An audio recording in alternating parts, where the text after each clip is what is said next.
Hello fellow reptile lovers. In today's video we're going to be talking about taking care of a very young albino garter snake. My name is John and I'm an intermediate reptile keeper, I think. Full disclosure, I only really delved into this hobby about a year ago as a result of the COVID-19 pandemic. My daughter wanted a leopard gecko, I took one step into a reptile shop and I was hooked.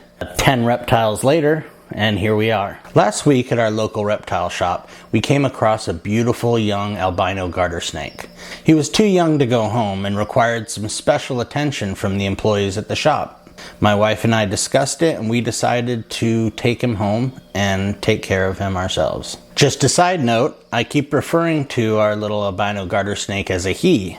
Actually, he's way too small to know what gender he is, but we feel like he has a masculine energy, so let's go with that.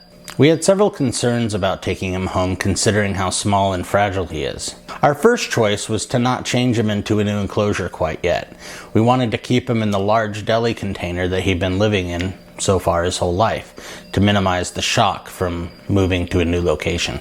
At the pet store, he wasn't receiving any belly heat or any overhead heat. He was simply living in ambient temperature in the pet shop in a large deli container with a water dish and being fed small fish. When we got him home, I decided that we should probably give him a little bit of heat. Considering he's in a deli container, I just put one small part of the deli container on a heat pad with the thermostat regulated to around 83 degrees. This immediately seemed to be the right decision as he was drawn to that side of the enclosure and tends to spend a lot of time there. He also did not have any cover or any hides when we picked him up. Now we've offered him a hide on both the cool and the warm side of the enclosure. Our plan is to move him into a glass enclosure over the next couple weeks, using paper towels as a substrate. We decided to use paper towels in order to more properly keep track of his eating and his bowel movements, his poopy.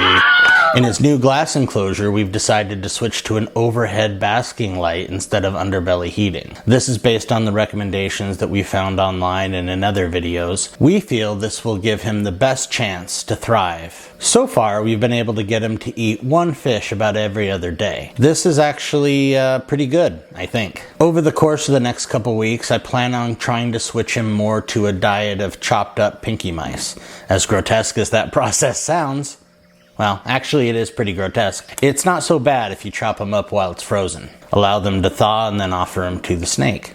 I would like to get him feeding on those pinky mouse pieces as soon as possible to hopefully fatten him up. In his first few days with us, after adding a few hides, a water dish, and feeding him a couple fish, he seems to be doing quite well. I'll be posting regular updates on his health, feeding habits, and weight as we try our best to get this little snake healthy and thriving. Hopefully with our attention and any comments and suggestions from you, we can chonk this little guy up and have him be the best garter snake he can be. Thanks for watching, and please like and subscribe if you'd like to follow his progress.